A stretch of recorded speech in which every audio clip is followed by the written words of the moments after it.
Hello दोस्तों, नमस्कार। GS unique word में आपका हार्दिक स्वागत और अभिनंदन करते हैं। आज हम लोग नेक्स्ट वीडियो में वीडियो री एग्ज़ाम के लिए नए क्वेश्चन के साथ प्रैक्टिस करेंगे। मोस्ट इंपॉर्टेंट सवाल है, आपको कहीं ना कहीं एग्जाम में मिलेंगे। जैसे पहला क्वेश्चन है, पहली बौद्ध परिषद कहाँ हुई थी? तो कहाँ हुई थी? राजगृह में। दूसरी है, हर्षचरित के लेखक कौन है? तो हर्षचरित के लेखक बाणभट्ट है। कई बार आपकी एग्जाम में पूछा गया सवाल है। तो पहली बौद्ध परिषद कहाँ हुई थी? राजगृह में। और हर्षचरित के लेखक कौन है? बाणभट्ट। याद रखिएगा, मोस्ट इंपॉर्टेंट सवाल है, कई बार पूछे गए हैं, यूपी ट्रिपल एससी के फेवरेट सवाल। नेक्स्ट है, सिंधु घाटी का विशाल स्नानागार किस स्थान पर स्थित था? तो मोहनजोदड़ो में।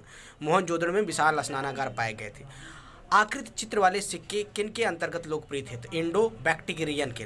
किसके? इंडो बैक्टीरियन के। नेक्स्ट है, ब्रिटिश ईस्ट इंडिया कंपनी ने भारत में अपना पहला कारखाना कहाँ स्थापित किया था? तो सूरत में। कहाँ स्थापित किया था? सूरत में। भारत के किस नगर का सबसे बड़ा प्राणी उद्यान है? तो कहाँ है भाई? कोलकाता में सबसे बड़ा प्राणी उद्यान या सबसे बड़ा उद्यान कहाँ है? कोलकाता में। मलयालम किस राज्य की राजभाषा है? मलयालम किस राज्य की राजभाषा है? तो केरल की।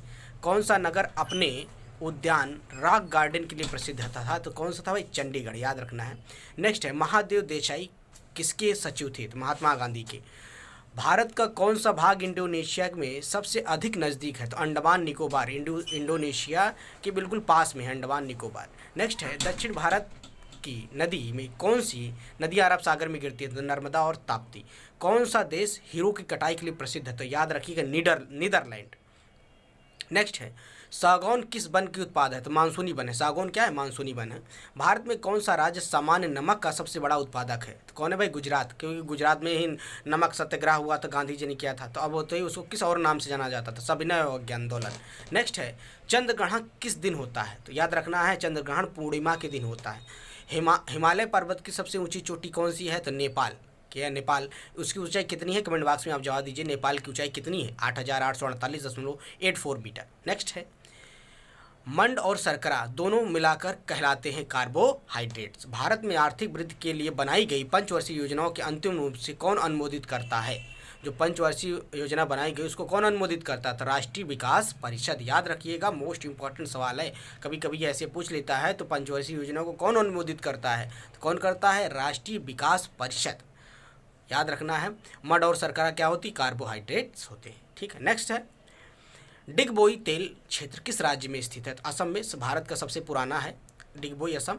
भारत में 1 रुपये की करेंसी के नोट पर किसके हस्ताक्षर होते हैं? तो 1 रुपये की जो नोट होती है करेंसी, उस पर किसके हस्ताक्षर होते हैं? सचिव और वित्त मंत्रालय के। बाकी जो नोट्स होते हैं उसमें किसका होता है? कमेंट बॉक्स में जवाब दीजिए, किसका होता है भाई? आरबीआई के गवर्नर का। याद रखिएगा। नेक्स्ट सवाल है आपका, चलिए जवाब दीजिए फटाफट। भारत में सबसे लंबा राष्ट्रीय राजमार्ग कौन से 2 स्थानों को जोड़ता है? तो वाराणसी और कन्याकुमारी को। याद रखिएगा। योजना आयोग का पहले अध्यक्ष कौन थे? देखिए, वाराणसी का किस नेशनल हाईवे राष्ट्रीय राजमार्ग संख्या 7 दोनों किसको जोड़ता? वाराणसी से कन्याकुमारी, जिसे NH-44 भी कहते हैं। याद रखिएगा। योजना आयोग के पहला अध्यक्ष कौन था? पंडित जवाहरलाल नेहरू। योजना आयोग कब बना था? आप कमेंट बॉक्स में जवाब दीजिए। अब इसका नाम क्या है, इसका भी जवाब दे दीजिएगा। नेक्स्ट है, किस देश के श्रमिक शक्ति क्यों होती है? शक्ति क्या होती है? रोजगार के लिए उपलब्ध जनसंख्या का भाग। किस देश ने औद्योगिक क्रांति पहले शुरू की थी? औद्योगिक क्रांति सबसे पहले कहाँ हुई थी? याद रखिएगा, इंग्लैंड में। इंग्लैंड में कहते हैं ना, पूछा जाता है औद्योगिक क्रांति कहाँ शुरुआत होती है? तो शुरुआत होती है इंग्लैंड से। याद रखिएगा। नेक्स्ट सवाल है, हवाला बाजार किससे संबंधित है?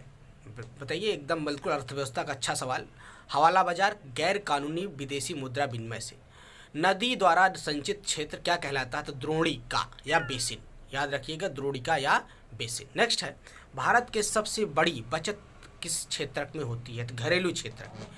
लोकसभा द्वारा पारित धन विधेयक को राज्यसभा को कितने दिन के भीतर लौटाना होता है?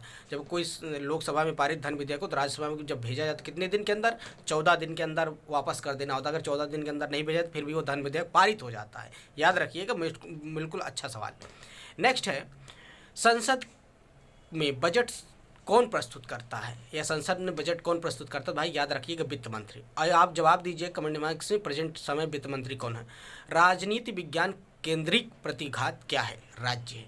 क्या है? राज्य है। याद रखिएगा। नेक्स्ट, चलिए मोस्ट इंपॉर्टेंट सवाल, चलिए श्रृंखला के साथ। Thank you for watching. Please subscribe, like, share and comments. अगर वीडियो पसंद आता अपने दोस्तों में भी शेयर करिए। Thank you for watching. Please, thank you. Have a nice day, good day.